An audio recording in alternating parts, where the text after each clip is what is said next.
levando até vocês mais um programa Memória Agradecida e Olhar Esperançoso, que faz parte da programação do Jubileu de Ouro da Diocese do Rio Grande. Mostramos nesses programas testemunhos de pessoas que fizeram ou fazem parte da Diocese do Rio Grande.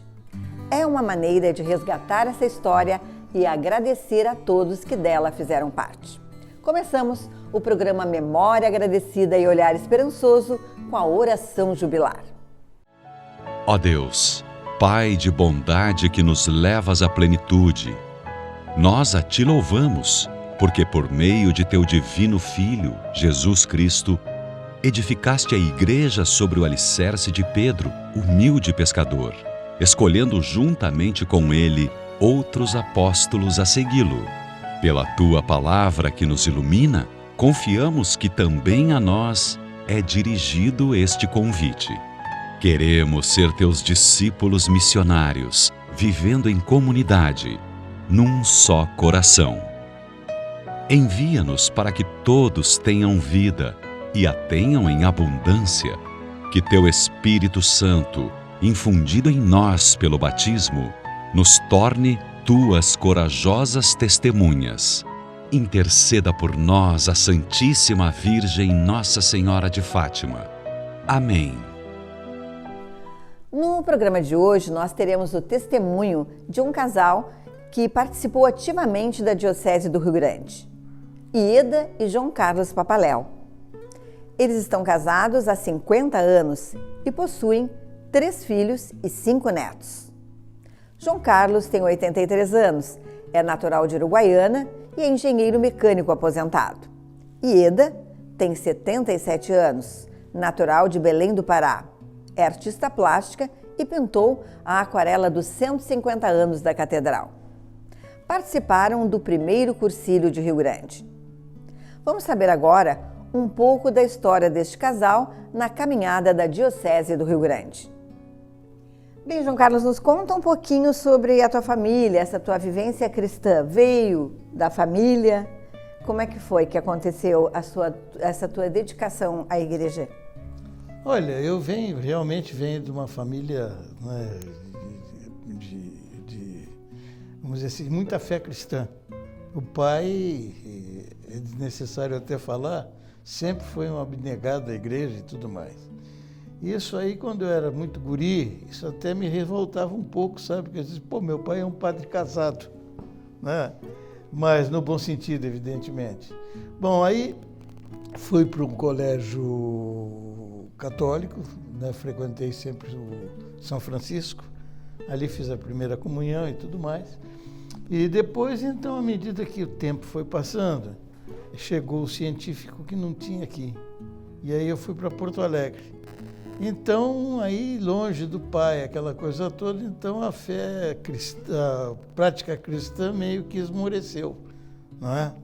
Bem, e aí tudo bem, quer dizer, realmente essa vida longe da família me deixou assim meio, não que eu não tivesse fé, a fé eu tinha, só não tinha mais prática. E aí o tempo foi passando, eu fui me afastando, me afastando, e aí veio o casamento.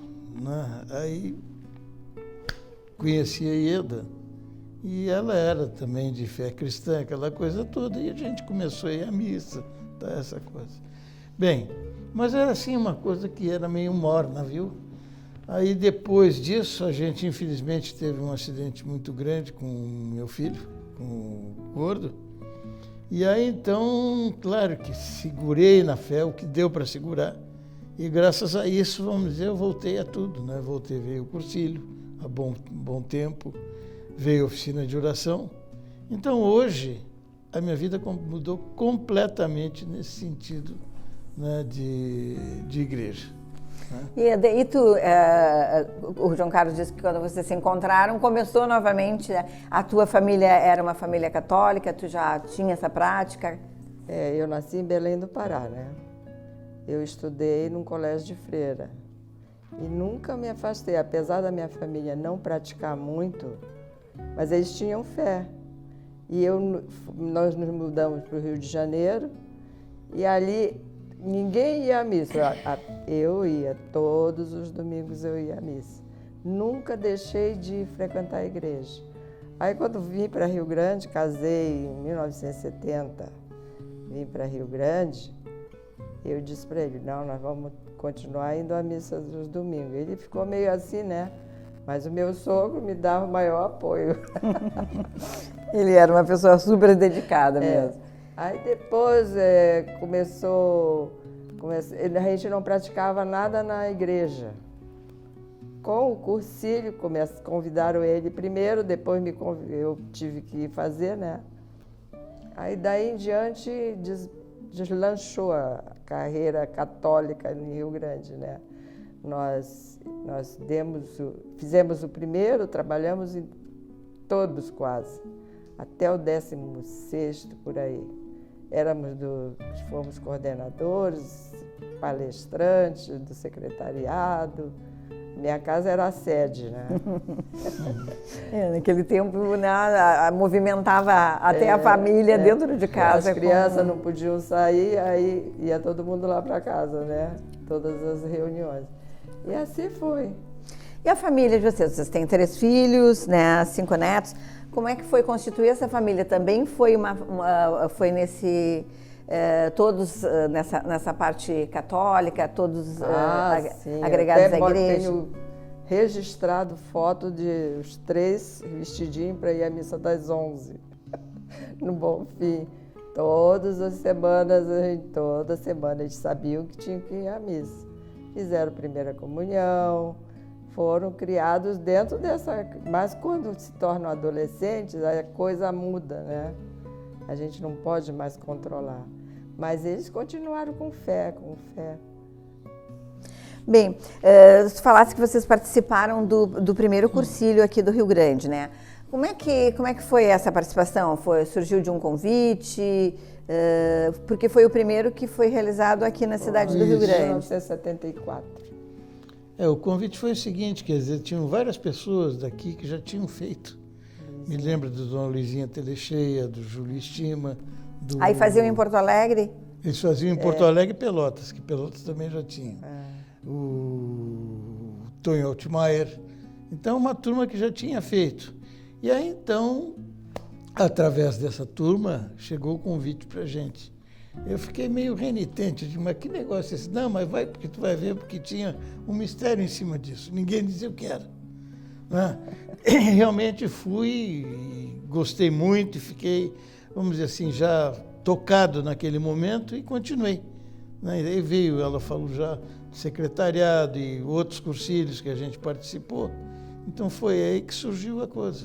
Então, no caso, o cursilho foi o que aproximou mais vocês assim para serem atuantes na Igreja Católica em Rio Grande, na diocese também. Aí nós nos engajamos no Bonfim, né? Eu como catequista, o padre Décio um dia no sermão, por que vocês não usam os dons que vocês têm? Aí pronto, ficou bem na minha moleira. Aí eu digo, eu vou ser catequista. Então fui por 10 anos catequista no Bonfim. Tem muita gurizada aí que já está na medicina. Isso, que já passou por lá. Bem, como é que é o movimento de cursilho, assim, para as pessoas que não conhecem, né? O que é o movimento?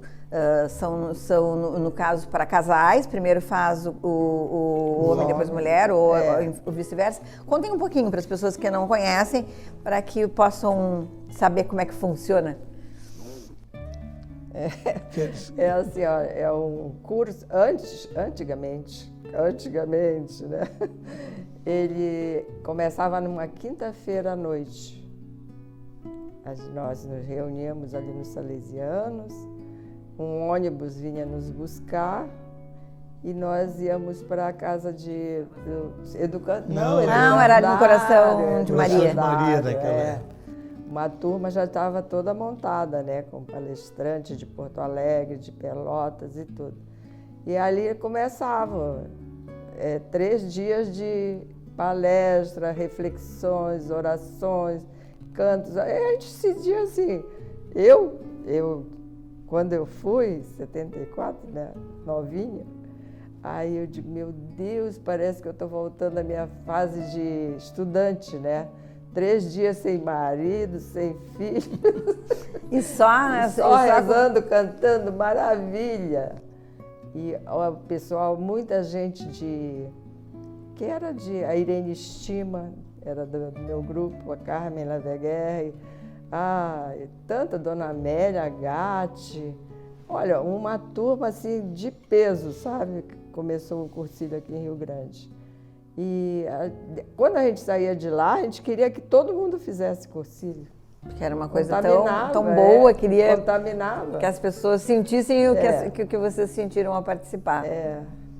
E aí os homens, então, quando eu vi assim uma pessoa, um homem rezando na igreja assim, eu falei, meu Deus, deve ter algum problema sério, coitado, né?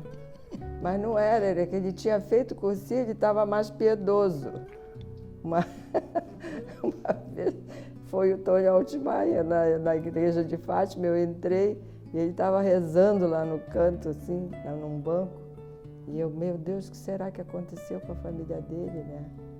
Não era, que ele tinha feito cursilho e estava se preparando para trabalhar, porque tinha uma preparação, né? Tinha uma preparação espiritual, tinha uma organização fantástica. Então isso aí cativou todo mundo e fizemos muitas pessoas. Muitas pessoas né, participaram do movimento e participam, né? Sim. Bem, Ieda, nos fala um pouquinho sobre bom, disseste que catequista fosses durante 10 anos, né? E tu implantou as oficinas de oração na diocese. Como é que é essas oficinas de oração? Elas, inclusive, ainda existem. Parada por causa a oficina de oração, eu tinha parado no cursilho, né? E eu dava aula de pintura em casa também, né? Eu era professora de arte em casa. E um dia, conversando com a Terezinha Estima, eu falei assim, Terezinha, eu queria tanto uma coisa diferente para fazer, assim, da igreja. Já tinha sido catequista, já tinha cursilho, já tinha... Ela disse, eu também. Aí eu falei numa aula, no Belas Artes, eu falei numa aula lá, que eu tinha vontade de ter uma... Aí a professora disse, a minha irmã trabalha nas oficinas de oração em Porto Alegre. Eu, meu Deus, me dá o nome da tua irmã. Aí entrei em contato com a irmã dela, acredita, Luzira, que elas vinham, 2 senhoras, todas as semanas elas vinham de Porto Alegre dar oficina para a gente, iniciar a oficina de Rio Grande. Isso em 2001, fazem 20 anos. E aí eu comecei, como eu que comecei a história, né, fiquei de coordenadora, fiquei anos e anos. E elas aconteciam aonde? Nas igrejas? Nas casas? Foram nas igrejas. Primeiro elas fizeram no Bonfim, que era... Catequizei um monte de gente para fazer. Era eu, a Nilza, a Terezinha Estima e outras, né? A Glaci, de início, a Glaci. A Glaci que morreu, a Rias. E... Depois elas fizeram outro grupo na Auxiliadora também. E depois eu acho que na Sagrada Família da Cidade Nova. Então começou assim, um grupinho aqui, um grupinho aí. Depois elas vieram me formar, porque a gente tinha que ser formada para ensinar, né? E elas vinham toda semana. Isso aí me marcou muito, esse testemunho de fé das duas senhoras. Que elas iam até na rodoviária pedir abatimento na passagem, coitadinhas, né? E isso me marcou muito. E eu fiquei responsável. A oficina de oração, ela funciona assim. Nós nos reunimos para rezar, estudar a Bíblia, rezamos, oramos em cima daquela mensagem que a gente tem na Bíblia. Depois a gente tem uma palestra do Frei Inácio, que é o fundador. Ele fala também sobre espiritualidade. E depois a gente tem um tema para fazer durante a semana toda. Então a gente, todos os dias, a gente tem um estudo e uma oração em cima daquele tema que foi dado. E assim são 15 encontros. Aí quando a gente explica no primeiro dia para as pessoas que são 15 nossa, 15 encontros, mas depois, minha filha, quando vai no final, já vai acabar. Quando é que a gente volta? Assim, e assim, 20 anos eu estou nessa. Agora é outro. Eu fui coordenadora, fui, saí, entrei. E agora é a Alda Duarte, como é? Alda Duarte, né? Ai, meu Deus, não. Alda, desculpa. A Alda frequenta, é muito auxiliar do Padre Gil lá na catedral. Ela está sempre lá ajudando ele. Bem, João Carlos, e a tua atuação? Também teve como coordenador paroquial, como é que era essa atividade? Eu fui coordenador, vamos dizer assim, em primeiro lugar no Bonfim, tive uma época por lá. Eu fui presidente do conselho. E depois também fui, vamos dizer assim, coordenador do Cursilho. Passei uma temporada como coordenador do Cursilho. E também outra temporada como coordenador de oficina de oração. Que a oficina de oração foi ela que me levou para lá. Claro, ela fez primeiro, aquela coisa toda. E aí, um belo dia, então vou fazer isso aí, eu fiz. Bem, e uma amiga nossa de Pelotas tinha um tipo de um congresso em Porto Alegre e tudo mais. Eu não tinha nada a ver com isso, porque eu simplesmente tinha feito oficina, mas não ministrava nem nada. Eu sei lá que jeito ela deu que me colocou no meio da história. E quando eu vi, eu estava metido no meio. Aí, então não saí mais, aí continuei essa coisa toda. E ultimamente, eu me lembro que a última foi aqui na Catedral. Tinha uma turma muito boa de uma oficina que a gente deu. E no ano seguinte, todo mundo quis de novo. E só conseguimos dar a primeira das reuniões, porque aí veio a pandemia. Aí veio a pandemia. Acabou tudo. Bem, então vocês participaram de várias coisas dentro dessa caminhada, né, desses 50 anos da nossa diocese. E uma pessoa, né, que marcou muito foi a presença de Dom Frederico na vida de todos aqui de Rio Grande. Como é que foi o convívio de vocês com Dom Frederico? O que vocês têm para nos contar sobre ele? Que a gente, nessas recordações do jubileu, a gente sempre recorda muito daquele que foi o primeiro, né, bispo do Rio Grande.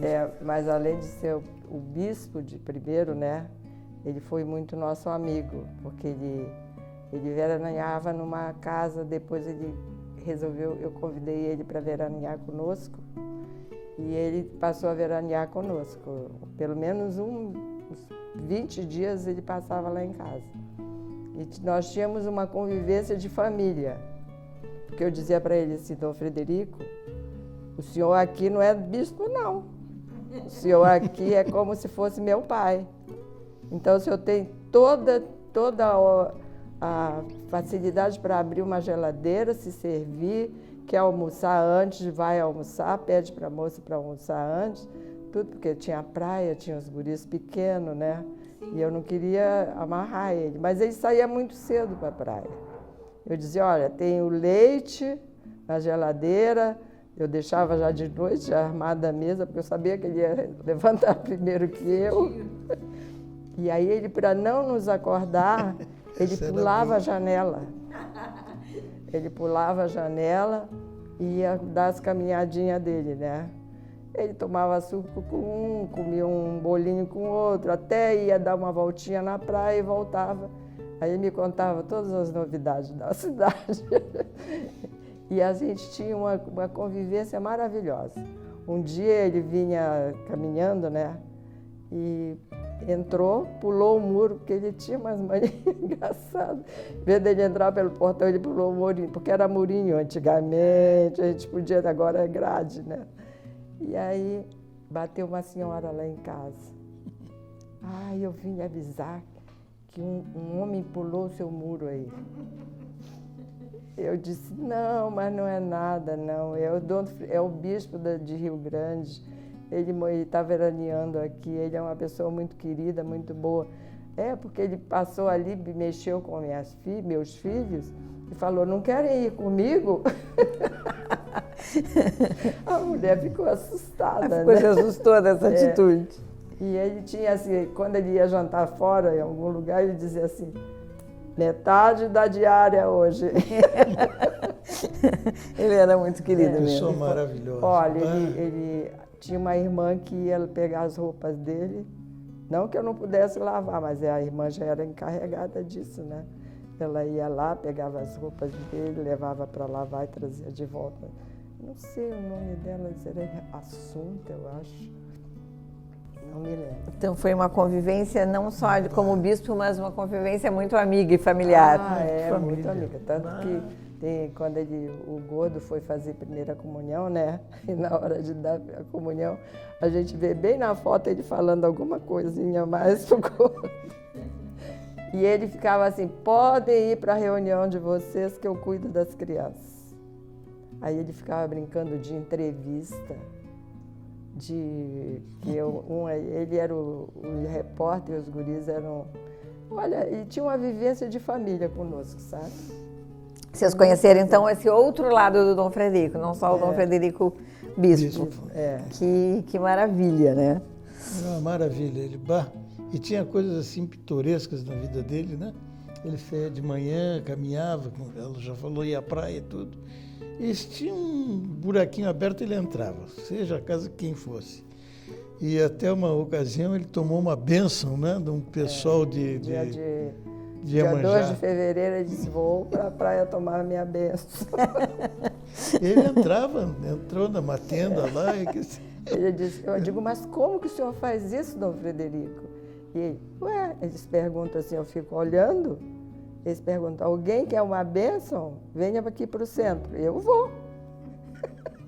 E aí ele tomava a bênção lá do pessoal da turma de Iemanjá, né? Era muito assim. E outra vez, a Marlene Arruda, ele passava na casa dela de manhã. E aí um dia ele pegou, ela ainda estava dormindo, estava tudo fechado, já era assim mais de 9 horas. Ele falou, essa Marlene é muito preguiçosa, vou dar uma lição para ela. Pegou, olhou, tinha uma construção do lado da casa dela, ele carregou tijolo por tijolo e fechou a porta da casa dela. E deixou um bilhete para ter um trabalho para dorminhoca. E se foi. Depois, quando ela acordou e viu aquele monte de tijolo na porta da casa dela. Ele tinha essas coisas assim, sabe, engraçadas. Ele participava muito da comunidade. Ele era muito assim, tinha uma reunião, ele queria ir. Ele queria saber o que estava acontecendo com todo mundo, sabe? Era uma pessoa muito especial mesmo. Bem, vocês então tiveram muita vivência com o Dom Frederico, com o Dom José Mário, um pouco menos, e agora com o Dom Ricardo, um pouco menos, porque, claro, vai... mas Dom José Mário, ele nos apoiou muito na oficina de oração. Ele que fez o envio de todas as nossas guias. Aqui nessa capela nós fizemos envio de várias. Ele passava, nós fazíamos reunião numa sala aqui, as primeiras oficinas, né? E ele, quando chegava, ele passava, dava uma bênção para nós. Foi muito apoio que eu recebi do Dom José Mário, muito mesmo. Aí depois a gente se mandou para o cassino, acabou. Aí tudo. no cassino fica mais, né, não tão atuantes aqui na cidade.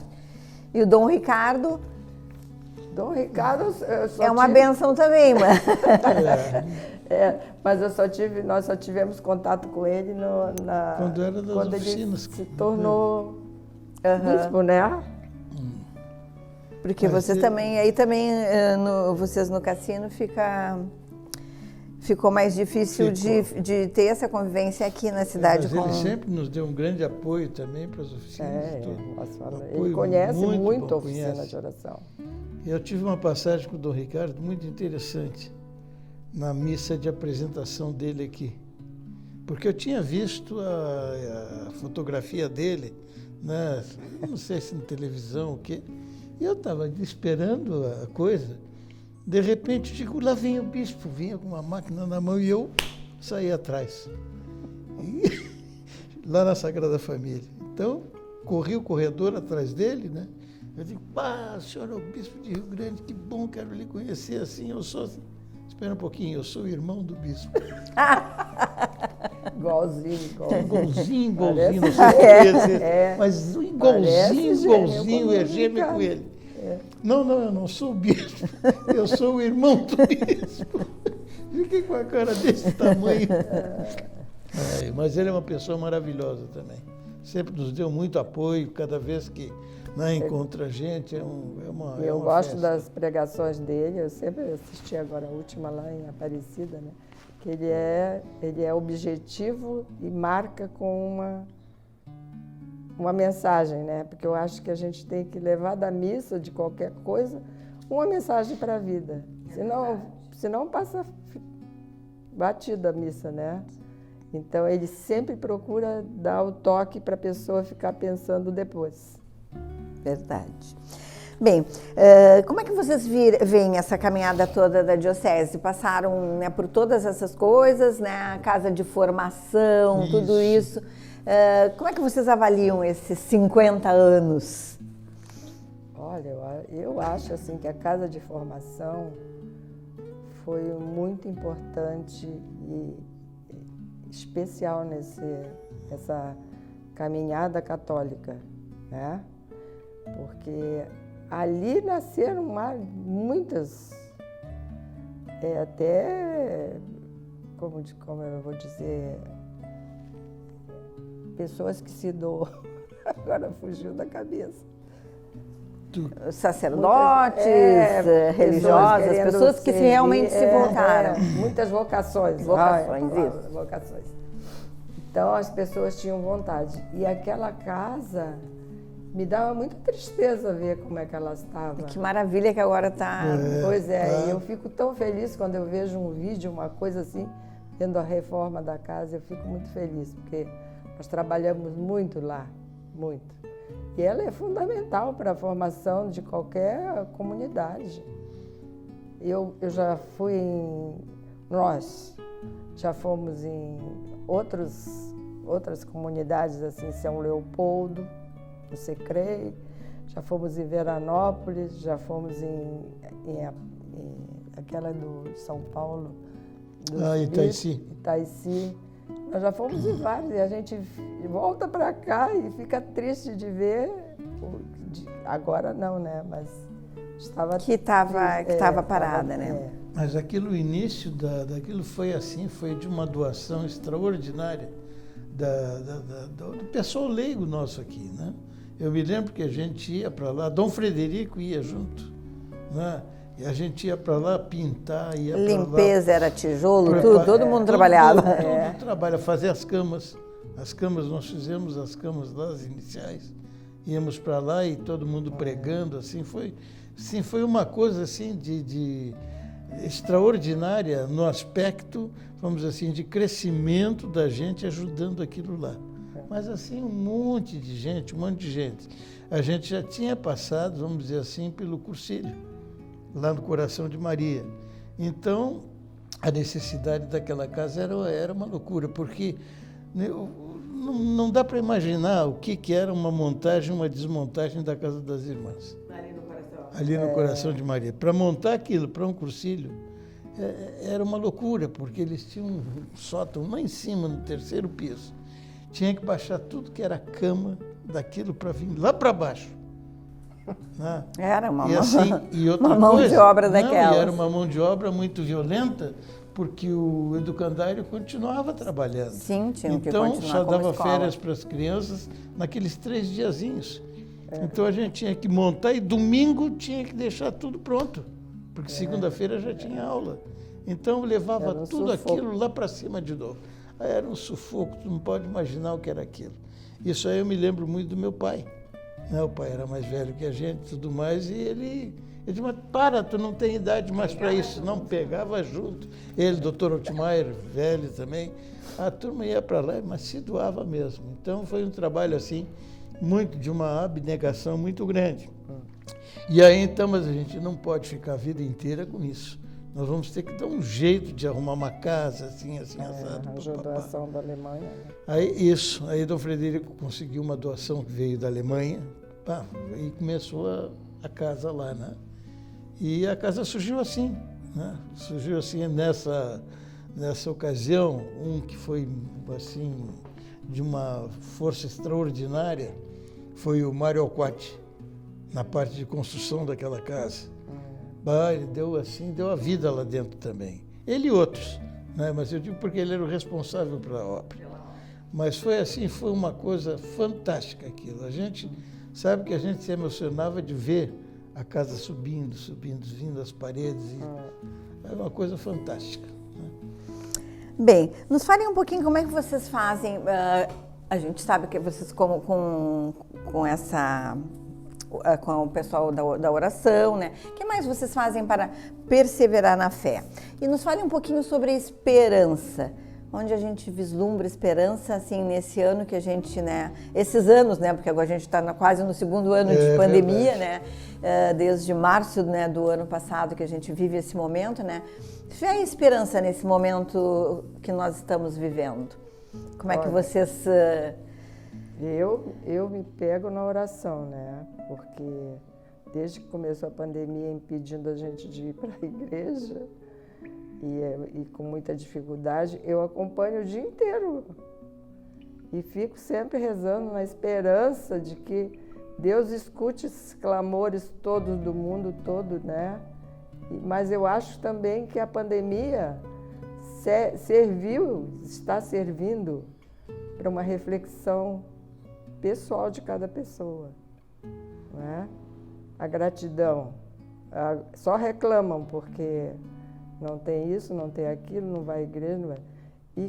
E a gratidão porque tinham e não davam valor, né? Então, eu tenho esperança que com essa reflexão, essa parada obrigatória, nós tenhamos possibilidade de viver uma vida melhor, de nos doarmos mais, quanta doação, né, as pessoas estão dando para os outros mais carentes, quanto testemunho de fé, quantas pessoas orando por pessoas que nem conhecem. Então, eu acho que foi a grande virada da pandemia, foi isso. E eu tenho esperança mesmo que isso aconteça na vida de todo mundo, que as pessoas reflitam e tenham gratidão a Deus por tudo que tinham e não davam valor. Não, eu acho isso, que complementando o que ela estava falando, um espírito, vamos dizer assim, de muita colaboração, até de gente que era fria, totalmente frio nesse sentido de ajuda ao próximo, gente que está sendo tocada. Então, muita gente, vamos dizer assim, se doando também, se doando para o irmão, ajudando aqui, ajudando ali, porque realmente isso aí pegou de uma maneira muito violenta, né? Pegou de uma maneira muito violenta, muita gente desabrigada, muita gente sem atenção nenhuma. Então, acho que há um esforço popular nesse sentido, de minorar o sofrimento de muita gente nisso daí. Então, eu acho que a única parte positiva, vamos dizer, que tem dessa pandemia toda, é isso aí. É que despertou esse espírito comunitário em muita gente, né? Existe, vamos dizer assim, hoje a gente sente muito isso, um sentimento, né, de vontade das pessoas de ajudarem os outros. Então, acho que nesse aspecto foi uma coisa positiva que aconteceu. E a fé ajuda, né, Joãozinho? A fé é fundamental, porque quando nós perdemos o Gordo, nosso filho, a fé foi que nos segurou. Ele nos tirou, mas nos deu colo. Então, eu ia diariamente à missa, o Padre Décio rezava todas as missas por ele. Então, isso me ajudou muito. Então, a minha fé é o fundamental na minha vida, para mim ter essa esperança de que as coisas melhores vão acontecer. Eu nunca penso nas coisas ruins que me aconteceram. Eu sempre espero que vá acontecer coisas que, se Deus quiser, se for a vontade dele, as coisas vão acontecer melhor. É assim que eu penso. E aí, nesse episódio que ela falou do Gordo, quer dizer, nós tivemos um apoio muito grande para Décio. Para Décio ia celebrar lá em casa, né? Ia rezar a missa lá em casa, todos os dias praticamente. Né? Então, aquilo é a força da fé. Eu já estava meio frio também naquela ocasião, então precisei muito desse apoio dele. E aí, sim, aí voltei. Então, enfim, como a Ieda falou, quer dizer, a fé foi conseguir nos reerguer naquela ocasião. Né?